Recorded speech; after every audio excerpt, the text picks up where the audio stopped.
नमस्कार, रिपब्लिक की big sky studio से आप देख रहे हैं महाभारत। आपके साथ मैं हूं सुचारिता कुकरेती।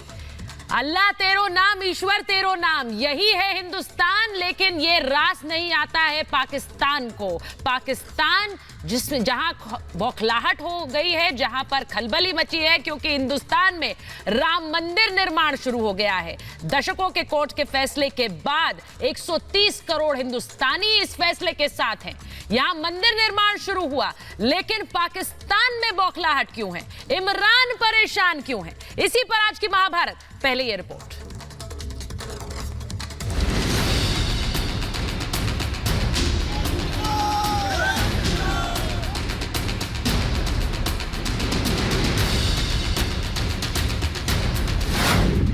राम मंदिर से बौखलाया पाकिस्तान।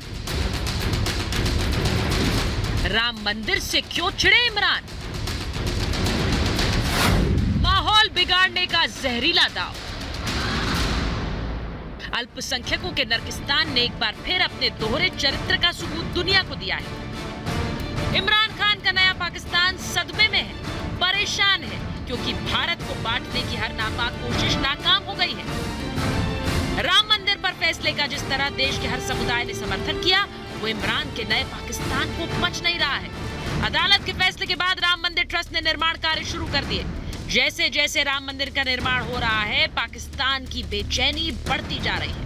पाकिस्तान इतना परेशान है कि पाकिस्तानी विदेश मंत्रालय ने अपने आधिकारिक ट्वीट से राम मंदिर का विरोध कर दिया। पाकिस्तान के विदेश मंत्रालय ने कहा कि एक ओर जब दुनिया कोविड से जूझ रही है, दूसरी ओर भारत में राम मंदिर निर्माण हो रहा है। पाकिस्तान के इस बयान पर संत समाज गुस्से में है। भारत के संतों ने पाकिस्तान के इस बयान की निंदा की। पाकिस्तान ने जिस प्रकार से बयान दिया है कि जो बाबरी मस्जिद पे राम मंदिर का निर्णय आया है, वो बिल्कुल उसकी निंदा करता हूँ। तो मैं कहना चाहता हूँ कि राम मंदिर के जो माननीय सर्वोच्च न्यायालय ने निर्णय दिया है, उस पर पाकिस्तान को बिल्कुल अधिकार नहीं है कि वो निंदा करे या किसी भी। अगर निंदा ही करनी है पाकिस्तान को, तो अपने यहाँ जो आतंकवाद को पाल रहा है, पोस रहा है, उसकी निंदा करे। बीएचपी ने भी पाकिस्तान पर निशाना साधते हुए कहा कि पाकिस्तान पहले अपने गिरेबान में झांके। पाकिस्तान ने राम मंदिर के प्रश्न पर एक बेहुदा बयान दिया है। सारे विश्व को मालूम है कि भारत की अदालतों ने और अंत में सुप्रीम कोर्ट ने 40 दिन की सुनवाई की, सारे पुरातात्विक प्रमाण देखे, बाकी भी सारे तर्क सुन करके सर्वसम्मति से फैसला किया कि वह भूमि रामलला की है। पाकिस्तान को कोई अधिकार नहीं है कि वो भारत के आंतरिक मामलों में बोले। पाकिस्तान के बयान पर भारत ने भी आधिकारिक विरोध जताते हुए कहा कि भारत के अंदरूनी मामलों में पाकिस्तान का हस्तक्षेप स्वीकार नहीं। पूरी दुनिया पाकिस्तान की हकीकत जानती है। ऐसे में इस ट्वीट ने पाकिस्तान को एक बार फिर पूरी दुनिया के सामने बेनकाब कर दिया है। Bureau report, Republic Bharat.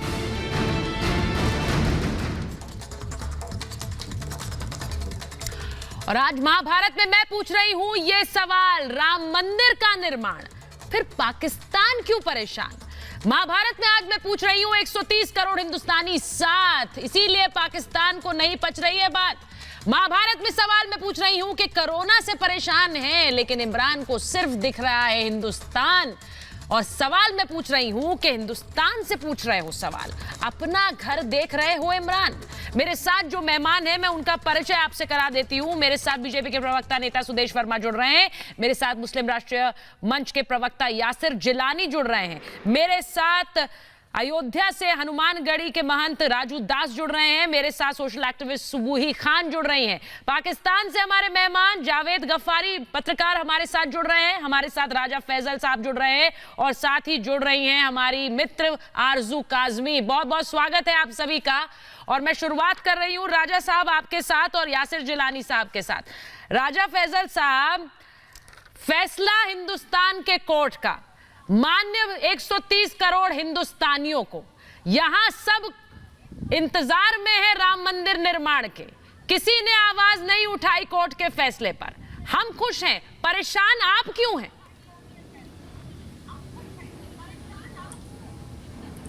देखें, परेशान नहीं है हम लोग। हमें सिर्फ और सिर्फ एक कंसर्न आता है, वो है 30 करोड़ मुसलमानों का। आपको 130 करोड़ हिंदुस्तानियों का तो जहन में आता है, लेकिन 30 करोड़ जो मुसलमान राजा हैं, फैजल उनका साहब, जहन में दिक्कत नहीं यही है ना, उसकी आपको वजह सिर्फ ये है, धर्म नजर आपको ये आता है, याद हमें होगा, हिंदुस्तानी नजर आपको आते ये हैं। याद होगा जब आपको बाबरी सिर्फ मस्जिद एक को धर्म गिराया नजर गया आता था, है, हमें हिंदुस्तानी जब नजर आते बाबरी हैं, मस्जिद को गिराया गया हमें था, हिंदुस्तानी नजर आते हैं सर। और हिंदुस्तानी इस फैसले में साथ खड़े हैं। सुचारिता, और जिन 30 करोड़ का आप जिक्र कर रहे हैं, वैसे मेरे लिए सुन लीजिए राजा फैजल वो साहब, भी आपके राजा फैजल, एक मिनट, यासिर जिलानी साहब, मैं आप ही के पास आऊंगी। जहन में होगा जो कत्ले आम किया गया, जो राजा कत्ले फैजल आम साहब, किया गया, वो भी आप जहन में रखिए। राजा फैजल साहब, being a very good neighbour, आपकी बहुत कोशिश रहती है, आपकी बहुत कोशिश रहती है कि हिंदुस्तान में से जो 30 करोड़ हैं वो आपके साथ बोले, आपके साथ खड़े हो जाएं, लेकिन बहुत बुरा लगता है मुझे कि वो आपके साथ है नहीं, वो आपके साथ है नहीं, और आप ये उकसाने वाली जो हरकतें करते रहते हैं उन पर वो उल्टा हंसते हैं। यासिर जिलानी, इनको सिर्फ 30 करोड़ नजर आते हैं, हमें 130 करोड़ हिंदुस्तानी नजर आते हैं। सुचेरिता यासिर जिलानी जवाब देंगे सर, आप आपको बताएगा। राजा फैजल कि आप जो फैसले राजा फैजल खामोश करिए जी। देखिए, मैं सुचारिता आपको बताऊं, पाकिस्तान के प्रधानमंत्री इमरान खान और पाकिस्तान के आवाम का दिवालियापन हो गया है। मैं इतिहास में लेके जाना चाहता हूं, किसके लिए आप बोल रहे हैं? मर्यादा पुरुषोत्तम राम के लिए आप जिस तरह की टिप्पणी उनके भव्य मंदिर के लिए आपने किया है, जरा पाकिस्तान का इतिहास उठा के देख लें। वहीं के इस्लामिक शायर अल्लामा इकबाल ने क्या कहा मर्यादा पुरुषोत्तम राम के लिए? इमाम हिंद कहा, हिंदुस्तान को नाज। जब इमाम हिंद उन्होंने इमाम हिंद कहा, इमाम हिंद का मतलब आप समझते हैं ना कि क्या होता है राजा फैजल? लेकिन आपको समझ में नहीं आएगा। आपको लगता है कि हिंदुस्तान के मुसलमानों के लिए जो टिप्पणी करी है वो उससे खुश हो जाएंगे? खुश नहीं होंगे। वो आपके दिमागी दिवालियापन पे हंस रहे हैं, क्योंकि हिंदुस्तान का तमाम मुसलमान राम मंदिर के साथ खड़ा है। भव्य राम मंदिर का निर्माण हो, इसके लिए वो शुरू से दुआ कर रहा था और दुआ कबूल हुई है और फैसला कोर्ट से आया है। राजा फैजल साहब इसलिए परेशान हैं, राजा फैजल साहब इसलिए परेशान हैं क्योंकि इन्हें लगता है इनकी इस तरह की बेकार की बातों से हिंदुस्तान का मुसलमान उनके साथ आएगा। सर बहुत तकलीफ होती होगी आपको, लेकिन ऐसा है नहीं। बहुत तकलीफ होती है, मैं समझती हूँ, लेकिन ऐसा है नहीं। राजा फैजल साहब, इमरान खान को और पाकिस्तान की सरकार को सिर्फ हिंदुस्तान क्यों नजर आता है? यहाँ पर अयोध्या में राम मंदिर निर्माण शुरू हो गया है, मंदिर बनेगा। आपकी वैसे ना तो इजाजत चाहिए ना आपका रिएक्शन, लेकिन मुझे समस्या इस बात से है, राजा फैजल साहब, कि आपको सिर्फ और सिर्फ हिंदुस्तान और हिंदुस्तान का मुसलमान नजर आता है। क्यों भाई?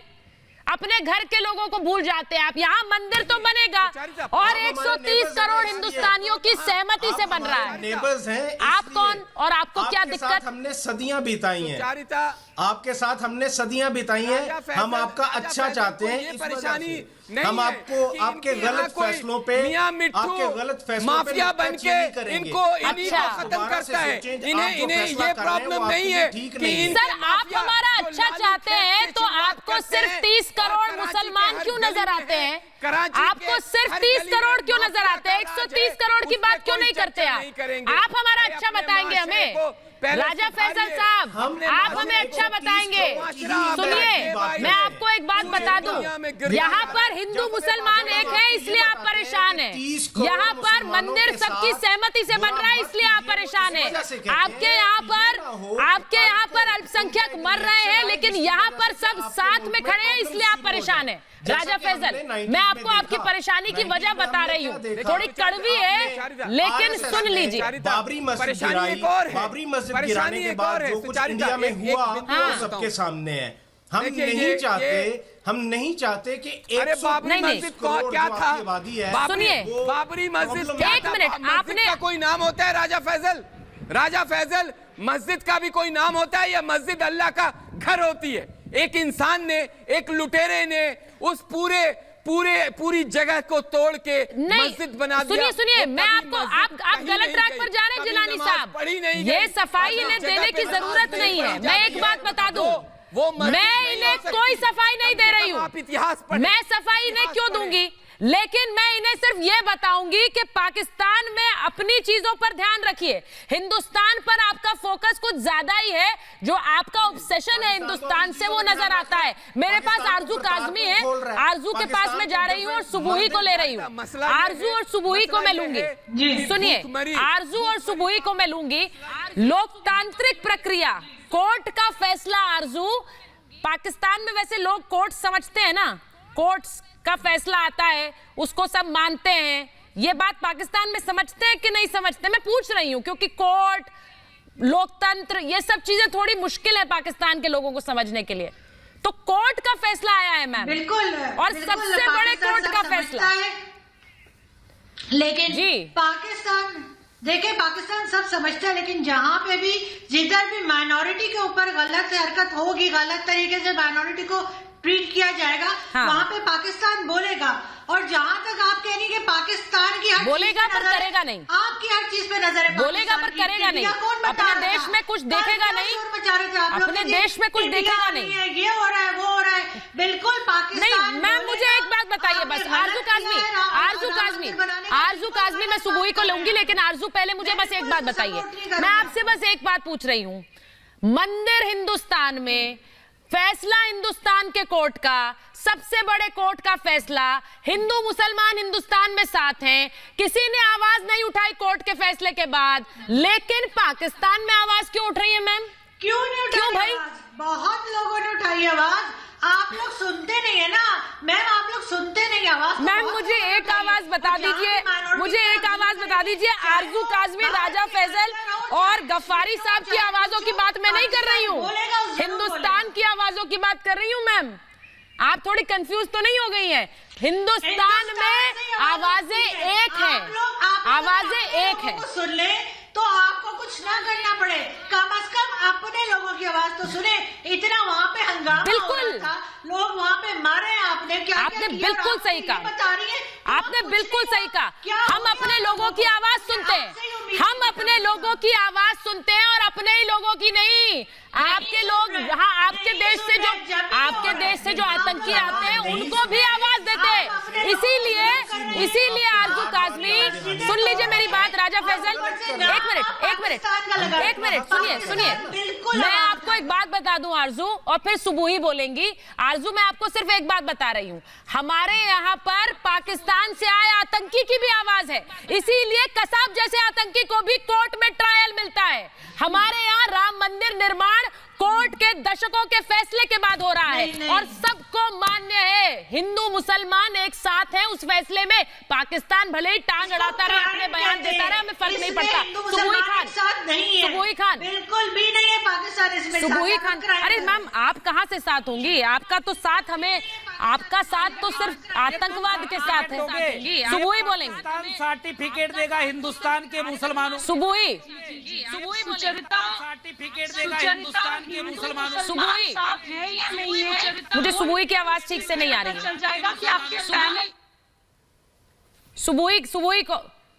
सुबुही मेरे साथ इस वक्त नहीं है। मैं महंत राजू दास के पास जा रही हूं। महंत राजू दास, दशकों से जो फैसला कोर्ट में रहा, उसके बाद जो फैसला आया वो हर हिंदुस्तानी ने माना है। मुझे नहीं फर्क पड़ता कि कुछ भी कहे पाकिस्तान की सरकार, पाकिस्तान का विदेश मंत्रालय, लेकिन ये अपनी क्यों खिल्ली उड़ाते हैं बार बार हिंदुस्तान के मामलों में, अपने बयान जारी करके।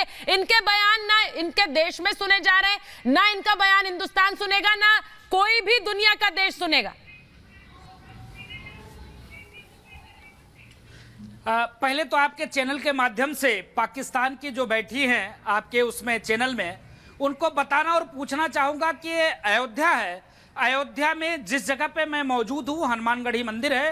हनुमानगढ़ी मंदिर के द्वारा पूर्व में कई मस्जिद बनाकर उनको दान में सुपुर्द किया गया। अयोध्या का जो हाव भाव है, कल्चर है, उनको खुद ये पता नहीं है। यहाँ का जो सनातन संस्कृति है, नहीं पता है, सही कह रहे हैं आप। हिंदुस्तान का मुसलमान, सुनिए, सुनिए सुनिए सुनिए, हमारी बात को सुनिए, मौका दीजिए मुझको बोलने का। बोलिए बोलिए। हिंदुस्तान का मुसलमान, आपको बता दूं, अयोध्या धर्म नगरी है, ये दुनिया जानती है। और कोई जबरदस्ती ये बता रही थी कि आपने मुसलमानों की आवाज को दबा दिया, मुसलमानों का कत्लेआम कर दिया। अयोध्या का कोई मुसलमान, मैं डंके की चोट पे आपके चैनल पे कहना चाहता हूं, अयोध्या के किसी भी मुसलमानों के ऊपर यहाँ का एक भी व्यक्ति ने किसी भी प्रकार का अत्याचार नहीं किया। मैं यहाँ पे रहता हूँ, यहाँ पर जितना सम्मान मुसलमानों को मिलता है उतना धुतकार पाकिस्तान में हिंदुओं को मिलता है। पाकिस्तान में इस हिसाब से हिंदुओं के साथ सुनिए सुनिए सुनिए, सुबुई अगर मेरे साथ जुड़ गई है, मान जी मैं आपके पास आऊंगी, सुबुई अगर मेरे साथ जुड़ गई है, उस पे ये चर्चा नहीं करेंगे। मैं सुबुई के पास जा रही हूँ। सुबुई और गफारी साहब को लीजिए, गफारी साहब को लीजिए, मैं आपके पास आऊंगी। गफारी साहब पहले सुबुई, मुझे नहीं लग रहा है बार बार क्यों खिल्ली उड़ानी अपनी। भाई इस विदेश मंत्रालय के इस बयान का कोई भी मतलब है? कौन सुन रहा है इसे?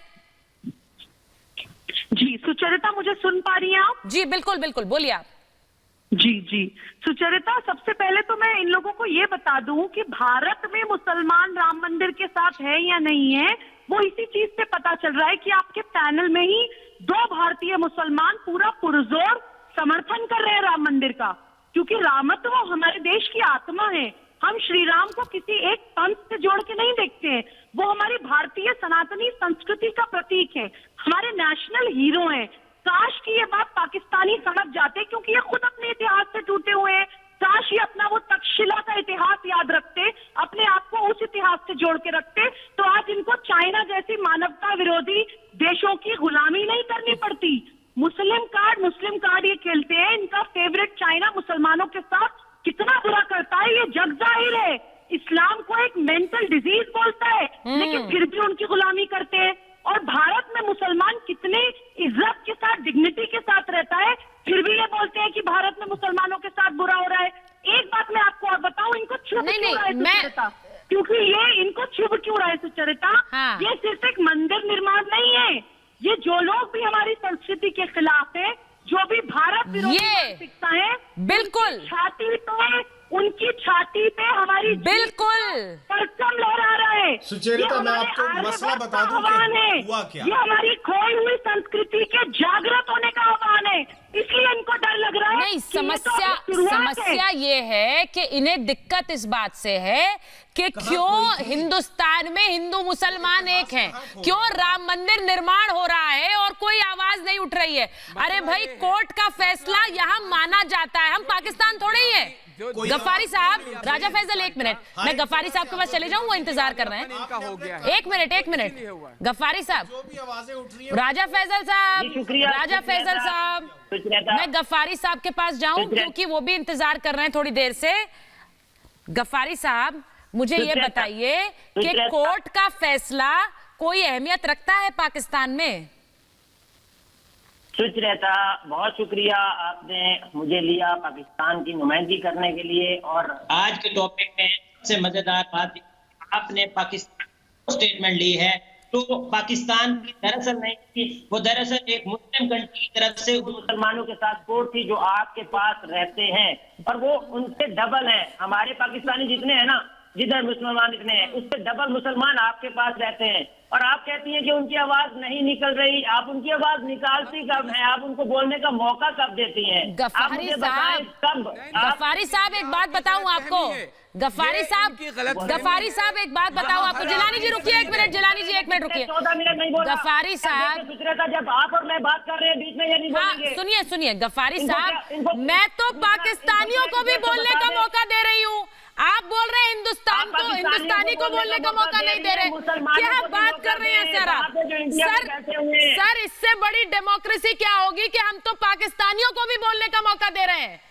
आप हिंदुस्तानियों को तो छोड़ दीजिए, यहाँ तो सबकी आवाज है और वो आवाज एक साथ है, इसीलिए दिक्कत है आपको। पाकिस्तान ने जो स्टेटमेंट दी है वो इसीलिए दिक्कत है आपको सर, को एक शो करना पड़ा इसके ऊपर सर, इसीलिए दिक्कत है आपको। अंदाजा तो आप यहाँ से लगा लें, इसीलिए पाकिस्तान की अहमियत का अंदाजा यहाँ से लगा लें। नहीं, आपकी गलतफहमी मैं दूर कर दूं। आप उसके ऊपर बहस कर रही हैं। नहीं, मैं बहस नहीं कर रही हूँ, मैंने पहले ही कहा कि हमें यहाँ किसी को को कोई सफाई देनी नहीं, ना आपके बयान की अहमियत है। मुझे तो यहाँ एंटरटेनमेंट लग रहा है सर कि पाकिस्तान का सेल्फ ऑब्सेशन इनको रोके, इनको क्या 14 मिनट एक मिनट, ये बोलते रहे इनको क्या? राजू दास जी 1 मिनट रुक जाइए, राजू दास जी 1 मिनट रुक जाइए, मैं स्वामी दीपांकर को राजू जी वो भी वेट कर रहे हैं। इस वक्त मैं पाकिस्तान में बैठा हुआ हूँ। गफ्फारी साहब, मैं आपको एक बात बता दूं, हमें कोई फर्क नहीं पड़ता, आप कोई भी स्टेटमेंट, कोई भी बयान जारी करते रहिए, उससे हमारी ना सेहत पर फर्क पड़ेगा, ना कोई भी दुनिया का मुल्क आपके साथ उसमें साथ आएगा, वो तो हमने देख लिया है पहले, ना कोरोना पर साथ, ना कश्मीर पर साथ। आपकी दिक्कत ये है सर कि आप कश्मीर करके हिंदुस्तानी मुसलमानों को साथ लाने की कोशिश करते रहे, लेकिन एक साथ नहीं है, आपके एक साथ नहीं है। आपकी दिक्कत ये है कि हिंदू मुसलमान यहाँ साथ हैं राम मंदिर में, आपके साथ नहीं है, इसीलिए दिक्कत है, इसीलिए इस तरह के बयान। 5 अगस्त 2019 से लेकर सर मंदिर तो बन रहा है, मंदिर तो बनेगा, मंदिर बन रहा है और सबकी सहमति से बन रहा है, सबकी सहमति से बन रहा है, आपकी तरह नहीं है। पाकिस्तान में जिस तरह से आप लोगों ने, पाकिस्तान में जिस तरह से आप लोगों ने वहाँ अल्पसंख्यकों पर जिस तरह के वहाँ पर प्रताड़ना है, वैसा नहीं है हिंदुस्तान। नरेंद्र मोदी की वजह शोहरत ये है कि वो मुसलमानों का कातिल है। एक सेकंड गफ्फारी साहब 1 मिनट रुक जाइए। गफ्फारी साहब, मैंने आपको यहाँ पर शो के लिए इसलिए बुलाया है क्योंकि पाकिस्तान ने एक जिस तरह की उसकी आदत है उल जलूल बयान जारी करने की, जिसमें कोई साथ उससे मिलता नहीं, एक बार फिर जारी कर दिया। हमें कोई फर्क नहीं पड़ता है, लेकिन एक बात बता दूं कि जिनका आप नाम ले रहे हैं ना, उनका साथ इस वक्त पूरी दुनिया में सब दे रहे हैं। आपके वजीर आजम का मैं नाम भी नहीं लेती हूँ क्योंकि उनके साथ कोई खड़ा नहीं है और मुझे बोलने की जरूरत नहीं है, मुझे बोलने की जरूरत नहीं है। इसीलिए तो वो बेचारे ऑब्सेशन में सिर्फ हिंदुस्तान करते हैं। स्वामी दीपांकर, चाइना ने नरेंद्र मोदी का साथ दिया, लद्दाख के अंदर अपनी चाइना, सर आपके साथ सिर्फ एक चाइना ही खड़ा है। Yes sir, you are right, आपके साथ चाइना ही खड़ा है, तभी तो आप अपने देश में लोगों को छोड़कर कोरोना में चाइना जाते हैं, कोरोना में चाइना जाते हैं। अपने लोगों की जो हालत हो, हम कोरोना में चाइना जाते हैं और पूछते हैं भाई वहां सब ठीक है। ये आपके राष्ट्रपति करते हैं सर, वाह वाह सर। स्वामी दीपांकर के पास जा रही हूँ मैं, स्वामी दीपांकर को लीजिए। एक मिनट गफ्फारी साहब बोलिए आपने। कितने प्रोग्राम, स्वामी दीपांकर एक सेकंड सर, गफ्फारी साहब हो गया आपका, मैं स्वामी दीपांकर के पास जा रही हूँ। म्यूट करिए ना इनको। स्वामी दीपांकर, हमारे यहाँ मैंने जैसा कहा, हमारे यहाँ तो एक पाकिस्तानी को भी बोलने का मौका मिल रहा है सर, ये हमें बताएंगे। मैं देख रहा हूँ, सबकी आवाज है, सबकी आवाज है हिंदुस्तान की, और राम मंदिर वही आवाज है, हर हिंदुस्तानी की आवाज। सुचारिता, मैं अपनी बात को यहीं से प्रारंभ करूंगा जी, कि राम मात्र मेरे नहीं है, 130 करोड़ भारतीयों के हैं, प्रथम। द्वितीय बात कहूंगा कि सामाजिक हित की बात करने निकला है सरपंच, जाने कितना सत्य है और कितना प्रपंच देखने को आपको पिछले 15 मिनट में बहुत कुछ मिला होगा, मगर मुझे दुख इस बात का है, ये कह कौन लोग रहे हैं, दुख इस बात का है ये बोल कौन लोग रहे हैं। ये वो लोग बोल रहे हैं जहाँ 108 मंदिर थे, आज वहां मात्र 20 मंदिर बचे हैं, और 171 गुरुद्वारे ये लोग समाप्त कर दिए, परिवर्तित कर दिए हैं। सुचारिता बोलने दें, इनसे कहें कि जब ये लोग बोल रहे थे, जब ये लोग बोल रहे थे तो हम मौन हुए सुन रहे थे। गफ्फारी साहब क्यों बौखला रहे हैं आप? आपकी असलियत सामने आ रही है तो अब आपको बुरा लग रहा है, अब आपकी असलियत सामने आ रही है तो बुरा लग रहा है। झूठ बोल रहे हैं ना, झूठ मैं बोलूं सुचारिता, क्या सबूत है इस चीज का? झूठ बोल रहे हैं। सुचारिता मैं बात बोलूं, बोलिए स्वामी दीपांकर, बोलिए। इनको इसलिए बुरा लग रहा है क्योंकि इनकी पोल खुल रही है, बोलिए। एक कहावत है ना कि ना जो खाता, इन्हें चुप कराइए, सुचारिता इन्हें म्यूट कीजिए। एक कहावत है ना, खाता ना भाई जो हमारा पड़ोसी कहे वो सही। परिस्थिति क्या है कि 408 मंदिरों को ये समाप्त कर चुके हैं, 171 गुरुद्वारों को ये परिवर्तित कर चुके हैं, और वहां की स्थिति यह है कि हिंदुओं को अपने शव दफनाने पड़ते हैं। ये हमें सिखा रहे हैं। आप सोचिए कि इनकी सबसे बड़ी बेबसी ये है कि यहाँ 130 करोड़ लोग, जिसमें हिंदू, मुस्लिम, सिख, ईसाई, जो अपने देश की सर्वोच्च न्याय अदालत को सर्वोपरि मानते हैं, अपना प्रथम ग्रंथ मानते हैं, उन लोगों ने स्वीकार किया। और जो लोग तारीख पे तारीख पूछते थे, उन्हें 26/20/20 कर ये तारीख याद कर लेनी चाहिए। और मैं अपने पड़ोसी से कहूंगा, वहां माइनॉरिटी के बारे में देखिए, जिन्हें अपने शवों को दफनाना पड़ता है, जहां किसी के एक कानून के चक्कर में परिवार के सारे लोग फांसी पर लटके मिलते हैं, जहां आज भी माइनॉरिटी को ऐसे कोरोना काल में खाने को संविदा तक नहीं दी जाती, और जहां एक सिख परिवार समूचे क्षेत्र को भोजन कराता है। इन लोगों को सीखना चाहिए। और कम से कम मुझे इस बात का बड़ा दुख होता है। देखिए, मैंने तो एक सीधा सवाल पूछा है, उसका जवाब अभी तक मैं इंतजार कर रही हूँ कि मिल जाए। मैं अपनी बात कह लूं? बोलिए बोलिए, मुझे बात कह लेने दीजिए सुचारिता, मुझे बात कह लेने दीजिए। मैंने तो 15 मिनट इनके कुतर्क सुने हैं, आप 2 मिनट मेरे तर्क सुन लीजिए। मेरा आग्रह मात्र पड़ोसी से इतना है, मैं कोई स्पष्टीकरण तो इन्हें देने नहीं वाला, क्योंकि अब्दुल्ला जरूरत भी नहीं है। बेबानी शादी में अब्दुल्ला दीवाना, मेरे भाई लोग अभी जो पैनलिस्ट में बैठे थे वो उदाहरण दे रहे थे, जो पैनल में बैठे, बिल्कुल कोई जस्टिफिकेशन देने की जरूरत नहीं है भाई साहब। मेरा घर, मेरी बारात, मैं नाचू ना नाचू, तुम कौन भाई साहब? बेवजह तू कौन बोले? मैंने वही तो कहा, तुम भाई साहब खामखा आनंद लीजिए, चाहे हम लोगों की बात में बीच में। खामखा वाली हालत ही है इनकी। 70 साल की लड़ाई लड़कर तू कौन मैं खामखा वाली हालत ही है। संविधान ने, देश के संविधान को ग्रंथ मानकर हम लोगों ने फैसला स्वीकार किया। और सोचिए कि मेरे मुस्लिम भाई भी इसका इस्तकबाल कर रहे हैं, मगर वहां पर बैठे हुए। गफ्फारी साहब को बड़ा बुरा लग रहा है, गफ्फारी साहब को बहुत बुरा लग रहा है। भाई आपका बुरा लगना जाए, आपको बुरा मानना मानिए। सुनिए गफ्फारी साहब, ये सुना है कि नहीं आपने? तू कौन मैं खामखा, सुना है ना आपने? बताइए ना, तो मैं कह रहा हूँ, मैं खामखा बताइए ना, तो कौन है आप? कौन है आप? मुझे ये बताइए, मुझे बताइए कौन है आप? मंदिर निर्माण हिंदुस्तान में, सब सहमत हिंदुस्तान में, कोर्ट का फैसला हिंदुस्तान में, सब खुश हिंदुस्तान में, लेकिन परेशानी सिर्फ पाकिस्तान में। क्यों भाई, क्यों भाई? आप क्या कोई परेशानी नहीं है क्या सर देश में? मुझे ये बताइए, आप क्या कोई परेशानी नहीं है क्या पाकिस्तान में? सब कुछ ठीक है, सब कुछ ठीक है, परफेक्ट कंट्री है क्या सर? क्योंकि आप लोगों के पास काम कोई नहीं है, सिर्फ हिंदुस्तान पर टिप्पणी करते रहो। मैं सुचारिता एक बात कह दूं? एक मिनट स्वामी दीपांकर, एक मिनट रुकिए। मैं गफ्फारी साहब से पूछूं, सर परफेक्ट कंट्री है क्या? परफेक्ट स्टेट, कोई समस्या नहीं है, सब कुछ बहुत बढ़िया चल रहा है सर। कोरोना को बीट कर दिया आपने, कोरोना को बीट कर दिया, भुखमरी को बीट कर दिया, रिचेस्ट कंट्री बन गया, सब लोग बहुत अच्छे, इंडिया से कम रेशियो है, सब कुछ परफेक्ट है सर, इसीलिए आप इंडिया पर टिप्पणी करते रहते हैं। कल की न्यूयॉर्क की स्टोरी आपने देखी है? उसके अंदर वो कह रहे हैं कि Narendra Modi is a fail prime minister to tackle कोविड-19। सर किसने बोल दिया ये? इमरान खान की बात बता रहे हैं क्या? इमरान खान की बात बता रहे हैं क्या? न्यूयॉर्क टाइम्स की स्टोरी। अच्छा ठीक है। अच्छा, मतलब नरेंद्र मोदी नहीं काम कर पाए, लेकिन इमरान खान परफेक्ट काम कर पाए। बिल्कुल सही कहा आपने, इमरान खान परफेक्ट काम कर रहे हैं आपके देश के लिए, वो बहुत अच्छी तरह कोरोना से लड़ रहे हैं। आप लोग नहीं, सिर्फ आप ही करना करें, सबसे लड़ेंगे, कोरोना से भी लड़ेंगे और कोरोना तरह की हर मुद्दे। अरे भाई सर पहले आप आतंकवाद से तो लड़ लीजिए, जिसको आपने एक्सपोर्ट करना शुरू किया वो आपको भी खा रहा है, बाकी दुनिया में भी किस तरह से दंश फैल रहा है, पहले आप उससे तो लड़ लीजिए। आप क्या बताएंगे हमें? आप क्या बताएंगे? आरजू को लीजिए एक बार। सर एक मिनट, सर आप बहुत परफेक्ट स्टेटमेंट्स लेकर आए हैं, लेकिन मुझे समझ नहीं आ रहा है, इमरान खान सब परफेक्ट कर रहे हैं, शायद इमरान खान सबसे अच्छा काम कर रहे हैं दुनिया में, सब वाहवाही कर रहे हैं सर इमरान खान की, सब कह रहे हैं कि नेता हो तो इमरान जैसा, नेता हो तो इमरान जैसा। मैं सुदेश जी को ले रही हूँ, सुदेश जी। आरजू एक मिनट, हमारा कबूतर आप पकड़ लेते हैं यार, वो तो छोड़ दो सुचरिता।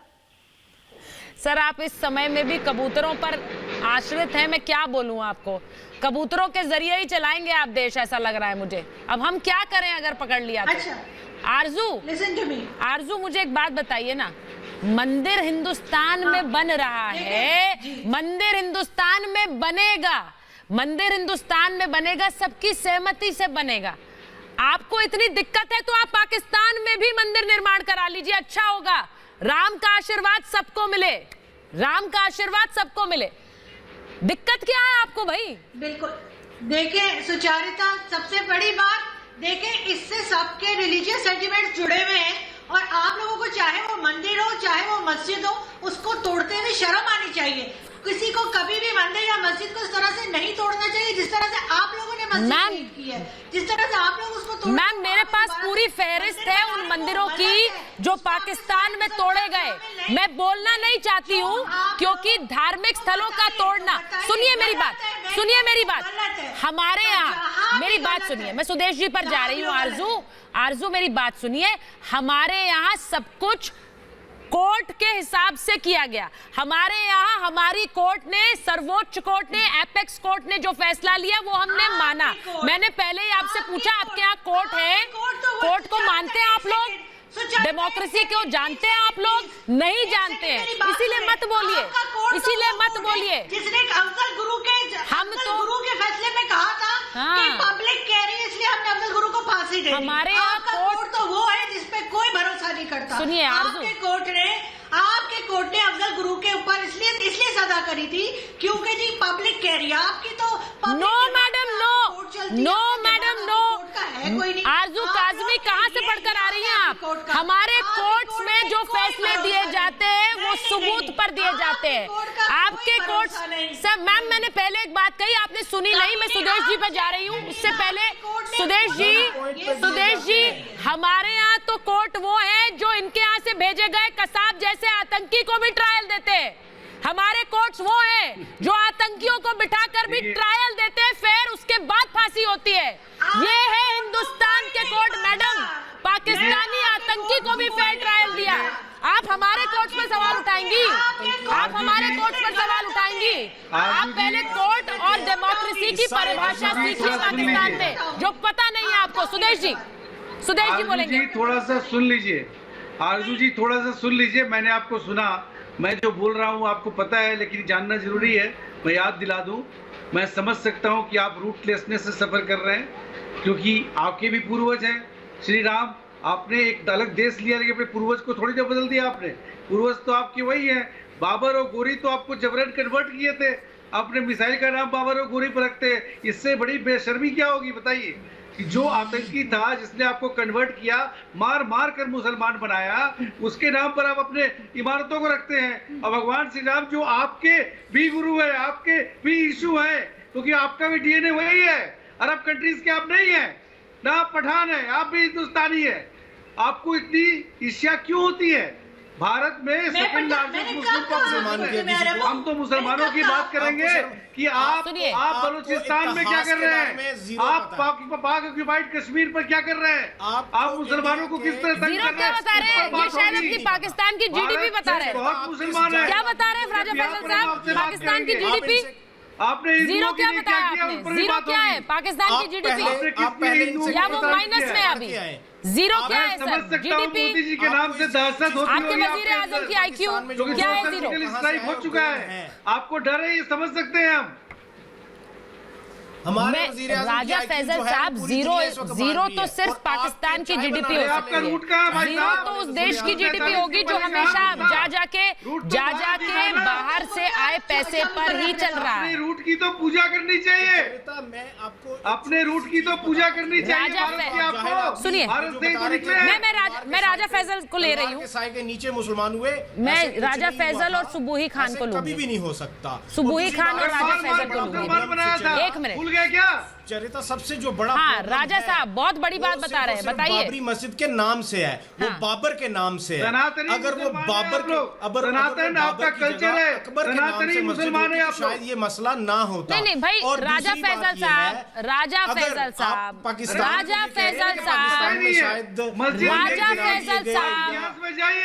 मैं आपसे एक बात पूछ रही हूँ। सुबुही, आप मुझे सुन पा रही हैं? बाबरी स्ट्रक्चर है, मंदिर बना रहे हैं। उसकी सबसे बड़ी एग्जांपल मैं ये दूंगा कि 2017 में मैंने खुद स्टोरी की थी, राजा फैसल साहब की थी कि इस्लामाबाद जो कि कैपिटल सिटी है पाकिस्तान का, हाँ। उसमें मंदिर भी नहीं है और गुरुद्वारा भी नहीं है। तो हाँ। मुझे फिर ये पता चला था कि जगह एलोकेट हो चुकी है, इंडस्ट्रियल स्टेट में जगह भी मिल चुकी है, सब कुछ मिल चुका है। तकरीबन असल में यहाँ पे हिंदू और मुसलमान कैपिटल सिटी में हिंदू और सिख बहुत कम तादाद में है, लेकिन ये है कि गवर्नमेंट उनको नहीं सर, वो इस्लामाबाद की बात थोड़ी बता रहे हो, तो पूरा पाकिस्तान में ही कम तादाद में है। तादाद तो कम कर दिया आप लोगों ने, इस्लामाबाद की बात क्या बता रहे हैं आप? ये तो पूरे पाकिस्तान का हाल है, और वो तादाद आप लोगों ने कम कर दी। सबसे बड़ा गुरुद्वारा कहाँ? वो तादाद आप लोगों ने कम कर दी है, वो तादाद आप लोगों ने कम कर दी, और तब आप हम पर सवाल उठा रहे हैं। आप खुद ही सर, आप खुद ही अपनी बात बता रहे हैं कि किस तरह तादाद कम हो गई। अरे सर, होगी, यही आपका तरीका है, रवैया है अपने अल्पसंख्यकों के साथ, माइनॉरिटीज के साथ। आप हमें कहाँ पाठ पढ़ाने आते हैं? खुद ही तो बता रहे सच्चाई आप। इस्लामाबाद एक शहर होता ही नहीं था। सुबुई, इस्लामाबाद की कहानी थोड़ी है, तो पूरे पाकिस्तान की कहानी है। क्या बोल रहे हैं? नया शहर बने, क्या बोल रहे हैं? इस्लामाबाद में सुचरिता, मैं आपको इनके मानसिक दिवालियेपन की एक एग्जाम्पल बताती हूँ कि क्यों ये ऐसा हो रहा है। हाँ। देखिए, हमारी भारतीय संस्कृति का जो शेर था, जिसको मुगलों ने, फिर अंग्रेजों ने, फिर विधर्मी सरकारों ने सुप्त अवस्था में पहुंचा दिया था, वो शेर अब जाग चुका है। तो इनका ये डर स्वाभाविक है। इनको लग रहा है कि अगर वो शेर खड़ा हो गया तो इनका अस्तित्व खतरे में आ जाएगा। ये लोग बात करते हैं बाबरी मस्जिद की, वो लोग जिन्होंने सैकड़ों की तादाद में मंदिर विध्वंस किए, इन्होंने पेशावर में क्या किया, इन्होंने बामियान में क्या किया, ये हमें बताने की जरूरत नहीं है। और हमारे यहाँ पंचों को परमेश्वर माना जाता है। हमारे यहाँ अगर राम मंदिर निर्माण का फैसला आया तो बाबरी मस्जिद के लिए भी जमीन दी गई। हमारे यहाँ मंदिर और मस्जिद दोनों के फेवर में फैसला आया। हमारे भारत में पंचायत के फैसले भी इनकी इलेक्टेड गवर्नमेंट से ज्यादा लॉजिकल और प्रोग्रेसिव होते हैं। ये लोग क्या बात करेंगे? और आपको एक बात और बताऊं, पाकिस्तान एज अ कंट्री अब एग्जिस्ट भी नहीं करती। आप जितने प्रोग्रेसिव, या तो ये बलूचिस्तानी है, या ये सिंधी है, या ये पश्तून है, कोई शिया है, कोई अहमदिया है। Pakistan does not exist as a country. मैं तो एक बात पूछ रही हूँ इनसे, मैं इनसे एक बात पूछती हूँ। जिलानी जी, मैं आ रही हूँ आपके पास, भाई मुझे एक बात बताइए ना, ये इतना गुस्सा गफारी जी को आ रहा है, राजा फैजल साहब को आ रहा है, भाई इतना गुस्सा क्यों है? मैं कह रही हूँ आपके देश में मुद्दे खत्म हो गए हैं गुस्सा दिखाने के लिए। गफारी साहब, आप सारा गुस्सा यही दिखाते रहिए, कोई बात नहीं, हमारे लिए एंटरटेनमेंट हो जाता है, बस ये।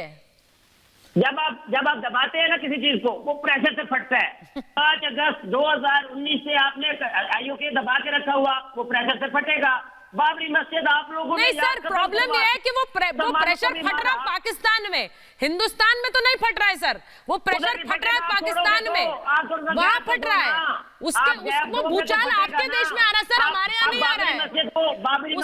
उससे गुस्से में आप आ रहे हैं, राजा फैजल साहब आ रहे हैं, आरजू तो हमेशा की तरह मुस्कुरा रही है, लेकिन गुस्से में आप दोनों नजर आ रहे हैं। भाई क्यों? फिर मैं कहूंगी आप कौन, मैं खामखा, आप कौन, मैं खामखा सर। सर ये मुझे लगता है सेइंग पाकिस्तान के लिए बनी थी, अब मुझे समझ आ गया है। आपके करीब कर लो, मुझे लग रहा है ये सेइंग आप पाकिस्तान के लिए बनी थी, क्योंकि हर चीज में जिसमें पाकिस्तान का कोई काम नहीं, जिससे पाकिस्तान का कोई लेना देना नहीं, उसमें आकर आप बयान जारी करते हैं। बयान जारी कर दिया भाई हमने। आप लोगों की तारीफ कर लो कि आप लोग बड़े सच्चे हिंदुस्तानी हो, आप सच को भी नहीं देखते हो, बस हिंदुस्तानियत देखते हो। अब उसके लिए कुछ भी बोलने को तैयार हो। Sir thank you so much, sir thank you so much. बिल्कुल मैं हिंदुस्तानियत ही देखूंगी, मैं हिंदुस्तानियत ही देखूंगी, क्योंकि हिंदुस्तानियत मेरे लिए सबसे ऊपर है, मेरे लिए हिंदुस्तानियत सबसे ऊपर है। इसीलिए मेरे लिए मेरे पैनल पर स्वामी दीपांकर भी हैं और सुबोई खान भी है, मेरे पैनल पर महंत राजू दास भी हैं और सैयद जिलानी भी हैं।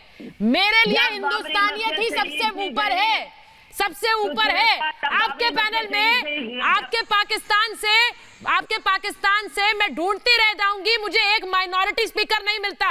क्यों नहीं मिलता है? क्यों नहीं मिलता बताइए मुझे, गफ्फारी साहब क्यों नहीं मिलता है? मेरा पैनल है हिंदुस्तानियत से भरा हुआ और मुझे गर्व है उस पर। यही है तस्वीर अयोध्या की भी, यही तस्वीर अयोध्या की है। इनके अंदर दम हो जिलानी जी, डिबेट में पाकिस्तान से किसी हिंदू को बैठा के दिखा दें, पाकिस्तान से किसी हिंदू को बैठा के दिखा दें, अगर इनके अंदर दम है तो। हिंदुस्तान एक ऐसा देश है जहां पर हिंदू मुसलमान, सुन लीजिए लीजिए, सुन लीजिए, शर्म आपको नहीं लग रही है? बार बार हिंदुस्तान के मुसलमानों की बात करते हो, आपको शर्म नहीं? ये आपका टीवी है, आप बार बार हिंदुस्तान के मुसलमानों की बात करते हो। हिंदुस्तान में सुन लीजिए, सुनो सुनो, कभी भी सुनो यार, कभी नहीं है, तुम्हारी बदतमीजी की हद हो गई। बार बार नहीं, कभी नहीं, कभी नहीं। हिंदुस्तान का मुसलमान बाकायदे हिंदुस्तान के साथ है। हिंदुस्तान का 130 करोड़ देशवासी, हिंदू, मुसलमान, सिख, ईसाई सब चाह रहे थे कि जहां अयोध्या राम की जन्मभूमि है वहां पर भव्य श्री राम जन्मभूमि मंदिर का निर्माण हो। अगर तुम्हारे अंदर जरा सा भी मानवता है तो किसी इस पैनल में किसी हिंदू को बैठा कर दिखा दो। अगर तुम्हारे अंदर दम है, मैं पूरे पाकिस्तान को चैलेंज करता हूं, अगर तुम्हारे अंदर दम हो तो नहीं, महंत राजू दास, हम क्यों चैलेंज करें इन्हें? महंत राजू दास, सुनिए, आरजू नो, सुनिए, मैं आपको चैलेंज नहीं कर रही। नहीं, महंत राजू दास, महंत साहब सुनिए, महंत जी सुनिए, महंत जी, मैं आपका गुस्सा समझ रही हूँ, मैं आपका गुस्सा समझ रही हूँ, लेकिन मैं इन्हें चैलेंज नहीं करती, मैं इन्हें चैलेंज नहीं करती हूँ क्योंकि ये उनकी असलियत है। जो आज पैनल पे मेरे महाभारत का पैनल है वो हिंदुस्तानियत है और वो हमारी हकीकत है। स्वामी दीपांकर, ये हमारी हकीकत है and I am proud of it. इसीलिए आज राम मंदिर निर्माण पे सब साथ हैं। स्वामी दीपांकर बोलिए, आपके पैनल में स्वामी दीपांकर बोलिए। मैं एक बहुत अच्छी बात बताना चाहता हूं। जब सुचारिता में एक अच्छी और बड़ी बात बताना चाहता हूं, ये हमारे पाकिस्तानी पैनलिस्ट भी सुनिए, अच्छी बात बता रहा हूं, सुनिए, अच्छा लगेगा। जब राम मंदिर निर्माण के लिए केस चल रहा था तो हम लोग अयोध्या में थे।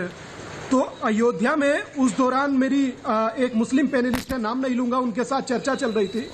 उन्होंने हमसे चर्चा के दौरान ये बात कही कि भाई साहब ये बात खत्म हो किसी तरीके से, सरकार या कोर्ट जो भी फैसला देगा भारत का वो सभी लोगों को, हम लोगों को मंजूर होगा। आज से पहले भी मंजूर था और आगे भी मंजूर होगा। मगर मुझे दुख इस बात का है कि राजा फैजल लिखते हैं, भाई साहब आप फैजल तो हो सकते हैं, राजा नहीं, जो एक छोटी सी बात में इतने अनियंत्रित होकर के उल जलूल बोले चले जा रहे हैं, तो भाई साहब ये राजा का काम नहीं होता।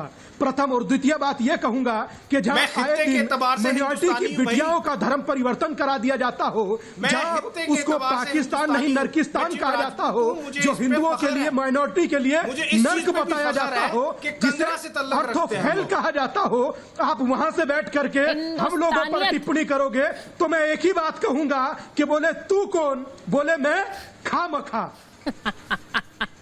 यही तो बात हम बोल रहे हैं, यही तो हम बोल रहे हैं। और आज पता लग गया कि ये कहावत आई कहां से, ये भी पता लग गया आज। तू कौन मैं खामखा कहावत कहां से आई ये पता लग गया, क्योंकि ये लागू होती है एक देश पर जिसे हर किसी के मामले में पैर अड़ाना है, चाहे उसका कोई मतलब हो ना हो, चाहे कोई सुन रहा हो ना सुन रहा हो, लेकिन बोलना जरूर है। और सबसे बड़ी बात यह है कि जब 130 करोड़ हिंदुस्तानी साथ हैं तो आप कौन, मैं खामखा। यही है पाकिस्तान के लिए सही कहावत। मेरे पास महाभारत में इतना ही समय था। बहुत बहुत धन्यवाद।